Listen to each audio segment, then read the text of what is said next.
Hello and welcome दोस्तों। आज मैं फिर आपका स्वागत करता हूं DRMTD चैनल के ऊपर। दोस्तों आज हम हमारे क्लास 10th मैथ्स के अंदर सेकंड चैप्टर स्टार्ट करने वाले हैं पॉलिनोमियल। सबसे पहले जो पॉलिनोमियल है उसकी मीनिंग हम समझ लेते हैं। पॉलिनोमियल का मीनिंग क्या होता है? तो देखिए, अगर हम इस पॉलिनोमियल की मीनिंग समझते हैं तो थोड़ा बहुत रफ सा हमें समझ में आता है कि हमें इस चैप्टर के अंदर पढ़ना क्या है एक्चुअल में। तो देखिए, ये जो पॉलिनोमियल है, जो आपके पॉलिनोमियल है, ये दो वर्ड से मिलकर बना हुआ है। यहां पर देखिए POLY, पॉली का मतलब होता है दोस्तों मैनी। पॉली का मतलब क्या होता है? मैनी। और नोमियल इसका मतलब होता है टर्म्स या फिर पार्ट। नोमियल का मतलब क्या होता है दोस्तों? टर्म या फिर क्या होता है? पार्ट। यानी कि हमें इसके अंदर खूब सारी पार्ट या फिर खूब सारे टर्म का कॉम्बिनेशन इस चैप्टर के अंदर हम पढ़ेंगे। ठीक है, अब ये टर्म वगैरह क्या होता है तो इन सब के बारे में अभी हम डिस्कस करते हैं। तो सबसे पहले देखिए, हम हमारी मैथमेटिक्स को क्या करते हैं, दो तीन पार्ट के अंदर कन्वर्ट करते हैं। जैसे कि मैथमेटिक्स के पार्ट होते हैं, ट्रिग्नोमेट्री होती है, स्टैटिक्स होता है, अलजेब्रा होता है। तो ये जो अलजेब्रा होता है, ये जो अलजेब्रा होता है, इसी का एक पार्ट होता है हमारे क्या, पॉलिनोमियल। जो हम 6th क्लास से हम जो अलजेब्रा पढ़ रहे हैं उसके अंदर उसी का एक छोटा सा पार्ट क्या है, हमारे पॉलिनोमियल। तो देखिए, हम अलजेब्रा के बारे में सबसे पहले हमें अलजेब्रा को समझना चाहिए। अब भाई किसी ने 9 तक पढ़ाई नहीं की है, मान लेते हैं उसकी तो नींद कब जगी है, 10th के अंदर। अब उसे सत्य का ज्ञान हुआ है कि हमें 10th के अंदर पढ़ना है। तो अब उसने तो अलजेब्रा पढ़ा ही नहीं है, अलजेब्रा का ही नॉलेज दिए, तो वो पॉलिनोमियल के बारे में कैसे समझेगा? तो सबसे पहले हम अलजेब्रा के बारे में पढ़ेंगे, उसके बाद में हम पॉलिनोमियल के ऊपर आएंगे। ठीक है दोस्तों, तो पहले हम अलजेब्रा स्टार्ट करते हैं। देखिए, अब अगर मैं बात करता हूं, सबसे पहले हम अलजेब्रा तो हमारे 6th क्लास के अंदर लगभग आता है। तो देखिए, सबसे पहले 2 + 4 × 6 डिवाइड बाई 8 -2। अगर आपके सामने ये कंडीशन दी हुई है तो आप इसे क्या बोलोगे? इसको तो आप यही बोलोगे ना कि एक्सप्रेशन दे रखी है आपको। क्या दे रखी है आपको? एक्सप्रेशन। ठीक है, अब ये सारी चीजें हमें इस वजह से पढ़ना जरूरी है ताकि हमें पॉलिनोमियल बेटर तरीके से समझ में आए। फिर अगर आपको पॉलिनोमियल में से कहीं से भी कोई क्वेश्चन उठा के दे देवे तो आप इसको आसानी से किसी भी क्वेश्चन का आंसर दे सकते हो। तो पहले हम अलजेब्रा समझेंगे। पॉलिनोमियल स्टार्ट करने से पहले अपने को अलजेब्रा एकदम कंप्लीट आना चाहिए। तो देखिए, मैंने कंडीशन लिखी है, तो इसको आप क्या बोलोगे? इसको आप एक्सप्रेशन बोलोगे। ठीक है, अब मैंने कहा 2 + 4 × 6 डिवाइड बाई 8 -2। इसको सॉल्व करने पर मैं कहता हूं 6 आता है। ठीक है, सपोज दैट क्या आता है? 6। तो हम क्या करेंगे? लेफ्ट हैंड साइड को सोल्व करेंगे और चेक करेंगे कि आंसर 6 आता है या नहीं, यानी कि इसके इक्वल में कुछ ना कुछ है। तो इसे हम क्या कहेंगे? इसे हम कहेंगे इक्वेशन। क्या बोलेंगे हम इसको? इक्वेशन। अब आपको पता चला होगा इक्वेशन और एक्सप्रेशन में क्या डिफरेंस है, इसके इक्वल में कुछ ना कुछ है, तो इसे हम क्या बोलेंगे? इक्वेशन बोलेंगे। बट इसके अंदर केवल नंबर्स है। बात किस पे चल रही है?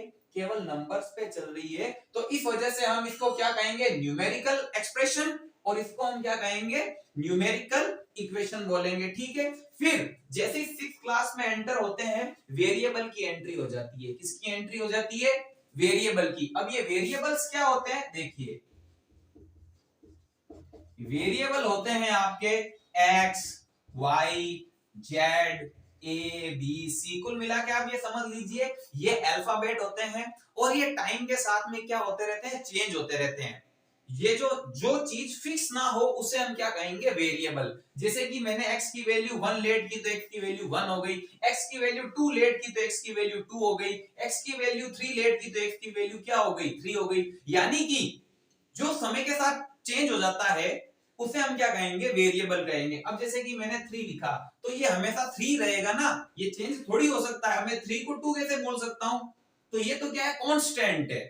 जो हमेशा चीज फिक्स होती है, जो नियत होती है, उसे हम क्या कहते हैं? कांस्टेंट। ठीक है दोस्तों, हमारे कांस्टेंट का भी टॉपिक कंप्लीट हो गया। कांस्टेंट हम किसको कहेंगे? जो कभी भी चेंज नहीं होता। ठीक है, जो हमेशा फिक्स रहता है। अब वेरिएबल भी कंप्लीट हो गया। वेरिएबल किसको कहेंगे? जो टाइम के साथ क्या होता है? चेंज होता है। ठीक है, जिसको हम टाइम के साथ क्या कर सके, चेंज कर सके, उसको हम क्या कहेंगे, वेरिएबल कहेंगे। अब देखिए हमने न्यूमेरिकल एक्सप्रेशन समझ लिया, हमने न्यूमेरिकल क्या समझ लिया, इक्वेशन समझ लिया। अब इन्हीं न्यूमेरिकल इक्वेशन या एक्सप्रेशन के अंदर आने लग जाते हैं वेरिएबल्स। जैसे कि क्या, जैसे कि ये 2x + 4y + 6 = 0। ठीक है, सबसे पहले मैं आपको टर्म्स के बारे में बता देता हूं। किसके बारे में हम जान लेते हैं, टर्म्स। ये देखिए टर्म्स क्या होती है।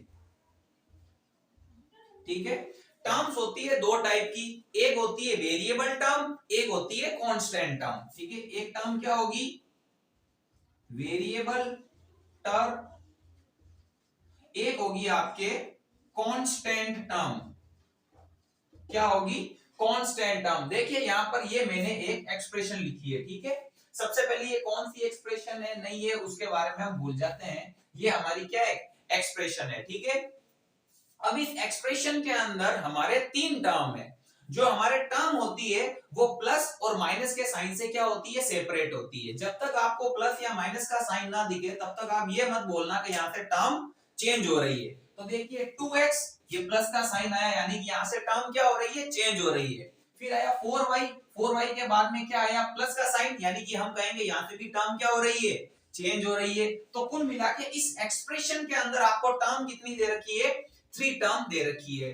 अब देखिए इन दोनों टर्म्स के अंदर 2x और 4y, इन दोनों टर्म्स के अंदर वेरिएबल्स दे रखे हैं, x दे रखा है, y दे रखा है। तो इस वजह से इन दोनों टर्म्स को हम क्या बोलते हैं, वेरिएबल टर्म बोलते हैं।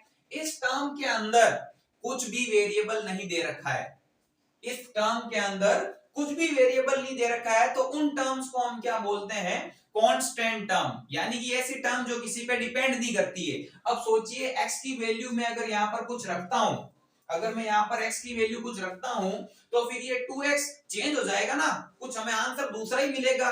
और मैं आपको एक चीज क्लियर कर दूं, 2x ये जो टर्म होती है इनके बीच में हमेशा किसका साइन होता है, मल्टीप्लाई का साइन होता है। किसका साइन होता है, मल्टीप्लाई का, यानी कि ये 2x जो कंबाइंड है एक दूसरे से, इनके बीच में साइन किसका है, मल्टीप्लाई का। सपोज दैट इसका आंसर, या हम x की वैल्यू 1 रख देते हैं, यहाँ पर 1 पुट करते हैं, तो 2 into 1 क्या ऑब्टेंड होगा, 2, यानी कि जो 2x है किसमें कन्वर्ट हो गया, 2 में।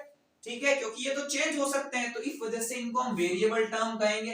अब 6 हमेशा 6 ही रहेगा, कभी भी चेंज नहीं होगी, तो इस वजह से इस टर्म को हम क्या कहते हैं, कांस्टेंट टर्म कहते हैं। ठीक है दोस्तों, हमारे टर्म का टॉपिक भी क्या हो गया, क्लियर हो गया। टर्म दो टाइप की होती है, variable term and constant term. अब जरा हम इधर आ जाते हैं, तो देखिए यहाँ पर ये हमारे एक एक्सप्रेशन है, अगर मैं इन दोनों को कंपेयर करूं तो ये भी क्या है, एक्सप्रेशन है। बट इस एक्सप्रेशन के अंदर वेरिएबल आ गए, इस वजह से इसको हम क्या कहेंगे, अलजेब्रिक एक्सप्रेशन। क्या बोलेंगे, अलजेब्रिक। जहां से वेरिएबल आने लग जाते हैं ये पार्ट ही किसका हो जाता है, ये अलजेब्रा का पार्ट हो जाता है। तो इस वजह से हम इसको क्या बोलेंगे, ये अलजेब्रिक एक्सप्रेशन है। नेक्स्ट आता है हमारे 2x + 4y + 6, और इसके इक्वल में मैं रख देता हूं 0, यानी कि x और y की ऐसी कुछ वैल्यू रखिए और लेफ्ट हैंड साइड को सोल्व करिए कि उसका आंसर क्या ऑब्टेंड हो, 0 ऑब्टेंड हो। ठीक है, तो इसके इक्वल में 0 है, तो फिर मैं इसको क्या कहूंगा, अलजेब्रिक इक्वेशन। जिसके इक्वल में कुछ ना कुछ होता है उसे इक्वेशन तो बोलते ही है, पर यहां पर क्या आ रहे हैं, वेरिएबल आ रहे हैं, इस वजह से इसको हम क्या बोलेंगे, अलजेब्रिक इक्वेशन बोलेंगे। नेक्स्ट हमारे दोस्तों स्टार्ट होता है, अब हम बात करेंगे जो हमारे वेरिएबल्स है, बेस्ड ऑन वेरिएबल, यानी कि वेरिएबल के हिसाब से हम जो हमारी इक्वेशंस होती है उनको हम क्या नाम देंगे। तो देखिए मैं आपको एक चीज क्लियर कर दूं, अगर मैं लिखता हूं x² और मैं लिखता हूं x, अगर मैं यहां पर नंबर ऑफ वेरिएबल काउंट करूं, यानी कि टोटल वेरिएबल कितने हैं, तो टोटल वेरिएबल 2 है। ठीक है, लेकिन वेरिएबल कितने टाइप के हैं, तो फिर आपको वन टाइप ही बोलना है, क्योंकि यहां पर भी x है और यहां पर भी क्या है, x ही है, यानी कि वन टाइप वेरिएबल हुआ ही है। तो देखिए सबसे पहले हम बात करते हैं बेस्ड ऑन वेरिएबल। ठीक है दोस्तों, अब मैंने लिखा जैसे कि एक 2x² + 4x + 6 = 4। ठीक है, अब इसको अगर मैं इसके इक्वल में कुछ ना लिखूं तो आप इसे एक्सप्रेशन बोल सकते हो, मैंने इसके इक्वल में 4 लिखा तो आप इसको क्या बोल सकते हो, इक्वेशन। चलो कुछ नहीं, हम यहाँ पर 0 लिख देते हैं, ठीक है। अब बात आती है यहाँ पर किसके ऊपर बेस्ड है, ये वेरिएबल के ऊपर बेस्ड है, तो हम इसे बोलेंगे वन वेरिएबल। क्या बोलेंगे, वन वेरिएबल। अब आप इसका मतलब ये मत समझ लेना कि सर यहाँ पर तो 2 वेरिएबल है, उससे मतलब नहीं है। कितने टाइप के वेरिएबल है, यहाँ पर भी x है और यहाँ पर भी क्या है, x ही है, तो हम इसे बोलेंगे वन वेरिएबल इक्वेशन। क्या बोलेंगे इसे हम, वन वेरिएबल इक्वेशन। आगे चल के इन सभी चीजों को जो मैं इक्वेशन बोल रहा हूं इसी को हम पॉलिनोमियल बोलेंगे, लेकिन उसके लिए कुछ कंडीशन है।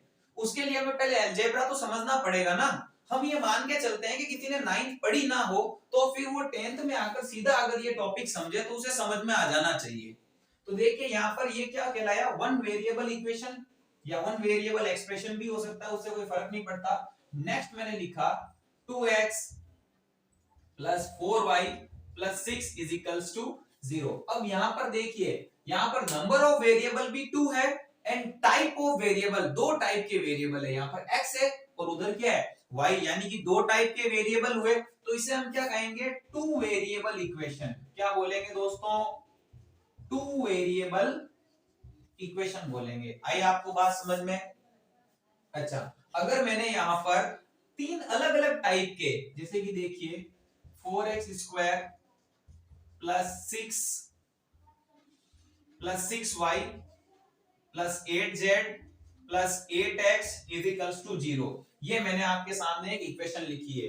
अब इस इक्वेशन के अंदर मैं आपको पूछता हूं कितने टाइप के वेरिएबल है, तो देखिए ये दोनों तो एक ही टाइप हुआ, दोनों x x ही है ना, और यहाँ पर y और यहाँ पर z, यानी कि टोटल यहाँ पर 3 डिफरेंट टाइप के क्या है वेरिएबल, तो इसे हम क्या कहेंगे, 3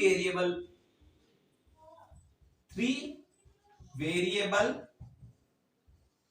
इक्वेशन बोलेंगे। ठीक है दोस्तों, इसी तरीके से अगर कंटिन्यूअसली 4 टाइप आए, 5 टाइप्स आ जाए, 6 टाइप्स आ जाए, तो उसे 5 टाइप इक्वेशन, 6 टाइप इक्वेशन या 7 टाइप इक्वेशन हम उसको क्या करेंगे, बोलेंगे। अब हम एक डिग्री के बारे में जान लेते हैं। ठीक है दोस्तों, किसके बारे में समझ लेते हैं, डिग्री ऑफ इक्वेशन या डिग्री ऑफ, आगे चल के हम उसे पॉलिनोमियल के बारे में समझेंगे। डिग्री का मतलब होता है अगर कोई हम इक्वेशन लिखते हैं, क्या लिखते हैं, इक्वेशन लिखते हैं, तो उस इक्वेशन की या उस एक्सप्रेशन की हाईएस्ट पावर कितनी है, उसी को हम क्या कहेंगे, डिग्री ऑफ इक्वेशन या फिर डिग्री ऑफ पॉलिनोमियल। अगर आप ये नोट करना चाहते हैं तो नोट कीजिए, फिर हम आगे समझते हैं। नेक्स्ट हम बात करेंगे दोस्तों बेस्ड ऑन एक्सपोनेंट या फिर बेस्ड ऑन डिग्री भी कह सकते हैं हम इसको। ठीक है दोस्तों, यहां पर देखिए मैंने एक 2x square plus 6x plus 9 is equals to 0 एक इक्वेशन लिखी है। ठीक है, यहाँ पर इक्वेशन और इसके अंदर वन वेरिएबल ही लिए गए हैं, मैंने एक ही टाइप के वेरिएबल लिए हैं इसके अंदर, बट हमारा m क्या है, यहाँ पर बेस्ड ऑन एक्सपोनेंट, यानी कि बात चलेगी किसके ऊपर, डिग्री के ऊपर, पावर के ऊपर बात चलेगी। तो देखिए यहाँ पर इस इक्वेशन में हाईएस्ट पावर आपको कितनी दिखाई दे रही है वेरिएबल की, यहाँ पर वेरिएबल की हाईएस्ट पावर है 1, यहाँ पर वेरिएबल की हाईएस्ट पावर कितनी है 2। तो इसकी अगर मैं पूछूं इस इक्वेशन की डिग्री बताइए, इस इक्वेशन की डिग्री अगर आपसे पूछी जाए तो आपको इस इक्वेशन की डिग्री कितनी बतानी है, 2 इसकी हाईएस्ट डिग्री होगी। अब देखिए अगर किसी पॉलिनोमियल की, सॉरी किसी इक्वेशन की डिग्री अगर 2 है तो उसे आपको क्या बोलना होगा, क्वाड्रेटिक इक्वेशन। क्या बोलेंगे आप, क्वाड्रेटिक इक्वेशन। हाईएस्ट डिग्री कितनी है इस इक्वेशन की, हाईएस्ट पावर 2 है, तो आप इसे क्या बोलोगे, क्वाड्रेटिक इक्वेशन। अब यहां पर देखिए जैसे कि मैंने लिखा 2x plus 6 is equals to 9, ये भी एक इक्वेशन है, लेकिन इस इक्वेशन के अंदर वेरिएबल की हाईएस्ट पावर कितनी है, यहाँ पर ये रहा वेरिएबल x, इसकी हाईएस्ट पावर है 1, तो इसे आप बोलोगे लीनियर इक्वेशन। क्या बोलेंगे आप इसे, लीनियर इक्वेशन। और अगर मैंने एक इक्वेशन लिखी जैसे कि 4x cube plus 6x square plus 8x plus 9 is equals to 0, अब ये जो इक्वेशन है इसकी हाईएस्ट डिग्री कितनी है, हाईएस्ट पावर कितनी है, इसकी हाईएस्ट पावर है 3, तो आप इसे क्या बोलोगे, क्यूबिक इक्वेशन, क्या बोलेंगे हम इसे, क्यूबिक इक्वेशन। और अगर किसी की हाईएस्ट डिग्री 4 है, जैसे कि ये देखिए 4 डिग्री इक्वेशन लिखता हूं मैं, 4x square plus 8x cube plus 6x square plus 9x plus 4 is equals to 0। तो अगर किसी भी इक्वेशन की हाईएस्ट या फिर ऐसे कहें डिग्री अगर 4 हो, तो इसे आप क्या कहोगे, इसे आप कहोगे बाई क्वाड्रेटिक इक्वेशन। क्या बोलेंगे आप इसे, बाई क्वाड्रेटिक इक्वेशन बोलेंगे। इसे हम क्या बोलेंगे, बाई क्वाड्रेटिक इक्वेशन। अब दोस्तों मोस्ट इंपोर्टेंट चीज है तो बहुत छोटी, लेकिन आपको इसको समझना चाहिए। देखिए हम अगर किसी भी इक्वेशन की बात करें, क्वाड्रेटिक इक्वेशन है, लीनियर इक्वेशन है, क्यूबिक इक्वेशन है या बाई क्वाड्रेटिक इक्वेशन है, इनके अंदर जो हम कांस्टेंट लिखते हैं, क्या लिखते हैं, कांस्टेंट। जैसे कि मैंने लिखा 4, क्या लिखा मैंने, 4। अब ये किसी पर भी डिपेंड क्यों नहीं करता, ये किसी पर भी डिपेंड क्यों नहीं करता है, क्योंकि आप कहोगे कि इसके साथ में कोई भी वेरिएबल ऐड नहीं है, ठीक है ना। अगर मैं कहता हूं मैं इसके साथ में कोई वेरिएबल ऐड करना चाहता हूं, मैं क्या करना चाहता हूं, इसके साथ में वेरिएबल ऐड करना चाहता हूं, पर ये 4 इसमें किसी प्रकार का कोई चेंजेस नहीं आना चाहिए। तो इसके लिए हमें थोड़ा सा 8th क्लास के अंदर जो एक्सपोनेंट्स लॉ थे हमारे, वो समझने चाहिए। एक्सपोनेंट्स लॉ के अंदर हमारे एक नियम ये भी था कि अगर किसी भी नंबर की पावर अगर 0 हो तो उसका आंसर हमेशा कितना आएगा, 1 आएगा, ठीक है। अगर जैसे कि 8 की पावर अगर 0 है तो उसका 1 होगा, या फिर किसी वेरिएबल की भी पावर अगर x की पावर 0 है तो उसका आंसर भी क्या होगा, 1 होगा। तो उस बेस के ऊपर देखिए मैं क्या कर सकता हूं, x की पावर 0 ऐड कर सकता हूं। x की पावर कितनी हो जाएगी, 0। आप y की पावर भी 0 या z की पावर भी 0 लिख सकते हैं, उससे कोई फर्क नहीं पड़ता है। तो फिर आगे देखिए 4x टू द पावर 0, तो आप तो जानते ही होंगे ये किससे कंबाइन होते हैं, इनके बीच में साइन मल्टीप्लाई का होता है। और x टू द पावर 0 है, किसी की भी पावर 0 होगी तो उसका आंसर कभी चेंज थोड़ी होगा, यानी कि उसका आंसर 1 होगा। तो 4 1 जा 4। आई बात समझ में, छोटा सा टॉपिक है। कांस्टेंट टर्म जो होती है, यहाँ पर जितनी भी कांस्टेंट टर्म है, ये इधर वाली, आप इनके साथ में वेरिएबल ऐड कर सकते हैं, कोई फर्क नहीं पड़ता। आप इनके साथ में इनके पीछे भी वेरिएबल ऐड कर सकते हो, पर आपको क्या करना होगा, उसकी पावर क्या लिखनी होगी, 0 लिखनी होगी। तो मैंने देखिए एक एक्सप्रेशन या फिर मैं एक इक्वेशन लिखता हूं, जैसे कि मैंने लिखा ओनली 4, और मैं आपसे पूछता हूं कि ये किस टाइप की इक्वेशन है या किस टाइप का ये एक्सप्रेशन है, तो फिर आपको बोलना होगा ये 0 इक्वेशन है। ये क्या है, 0 इक्वेशन। क्यों है, क्योंकि अगर मुझे इसकी टाइप ऑफ इक्वेशन बतानी है तो मुझे इसमें क्या चाहिए, वेरिएबल चाहिए।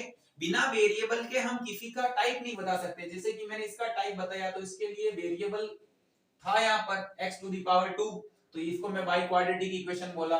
यहाँ पर भी मुझे वेरिएबल चाहिए, यहाँ पर वेरिएबल की हाईएस्ट पावर 1 थी, तो मैंने इसको लीनियर, इसी तरीके से इसको क्यूबिक, इसी तरीके से इसको बाई क्वाड्रेटिक। तो इसके अंदर भी मुझे क्या चाहिए, मुझे एक वेरिएबल चाहिए, तो मुझे वेरिएबल लिखना पड़ेगा।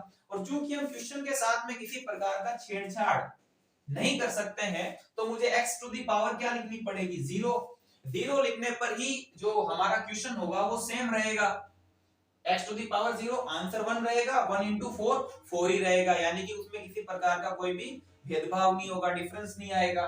तो इस तरीके से हमें इसको देखने को पता चलता है कि जो वेरिएबल है इसकी हाईएस्ट पावर कितनी दिखी, हाईएस्ट डिग्री कितनी है, 0।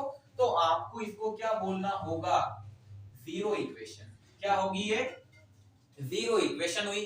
तो 0 इक्वेशन कौन सी होती है, अगर किसी इक्वेशन में केवल कांस्टेंट दिखाई दे, केवल ओनली 4 नंबर्स दिखाई दे, तो वो इक्वेशन हमेशा कौन सी इक्वेशन कहलाती है, वो कहलाती है आपके 0 इक्वेशन। आई दोस्तों बात समझ में, आप इसको नोट कीजिए पहले।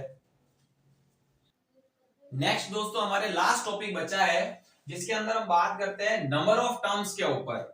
जितनी टर्म्स होगी उस इक्वेशन के अंदर उसको हम क्या बोलेंगे, देखिए जैसे कि मैंने एक एक्सप्रेशन या फिर मैं कोई एक इक्वेशन लिखता हूं, मैंने लिखा 2x प्लस 6, 2x प्लस 6, बस इतना ही लिखते हैं। ये मैंने आपके सामने एक एक्सप्रेशन लिखी, ठीक है। अब इस एक्सप्रेशन के अंदर टोटल टर्म्स कितनी है, इसके अंदर देखिए यहाँ पर 2 टर्म्स है, कितनी है, 2 टर्म्स, जिसके अंदर एक तो वेरिएबल टर्म है और यहाँ पर एक दूसरी क्या है, कांस्टेंट टर्म। यहाँ पर अगर दो टर्म है, यहाँ पर टोटल 2 टर्म है, तो इसे हम क्या बोलेंगे, बाइनोमियल। क्या बोलेंगे इसको, बाइनोमियल। अगर किसी एक्सप्रेशन के अंदर जैसे कि मैंने लिखा 2x, ओनली फॉर 2x, तो इस एक्सप्रेशन के अंदर कितनी टर्म है, इसके अंदर एक ही टर्म है, तो इसको हम क्या बोलेंगे, मोनोमियल। क्या बोलेंगे दोस्तों इसको, मोनोमियल। नेक्स्ट हम बात करते हैं, अगर मैंने किसी भी एक्सप्रेशन के अंदर 3 टर्म्स लिखी, 2x plus 6x plus 4z, suppose total इसके अंदर टर्म कितनी है, 3 टर्म है, तो इसको हम क्या बोलेंगे, ट्राइनोमियल। क्या बोलेंगे दोस्तों इसको, ट्राइनोमियल। अब जैसे कि जिसके अंदर 3 या 3 से मोर देन टर्म्स होती है, 3 टर्म 4 टर्म, तो उनको हम क्या बोलेंगे, फिर पॉलिनोमियल बोलेंगे। ठीक है, जैसे कि मैंने इसके अंदर लिखा 4x square plus 6x plus 9 is equals to 8। इसके अंदर टोटल टर्म कितनी है, या फिर ये लीजिए हम यहाँ पर 9z और इनको सेपरेट कर देते हैं 8 से, तो यहाँ पर टोटल टर्म्स कितनी हुई, यहाँ पर टोटल टर्म्स हुई 4। अगर हम बात बेस्ड ऑन पावर ना करें, यहाँ पर एक्सपोनेंट के हिसाब से आप मत देखिए, मैं टोटल टर्म के बारे में बात कर रहा हूँ। यहाँ पर टोटल टर्म कितनी है, 1 2 3 4, यहाँ पर 4 टर्म है, तो इसको हम क्या बोलेंगे, पॉलिनोमियल। और जो पॉलिनोमियल की जो डेफिनेशन वगैरह है या उसका जो स्टैंडर्ड फॉर्म है, वो हम नेक्स्ट वीडियो के अंदर समझेंगे।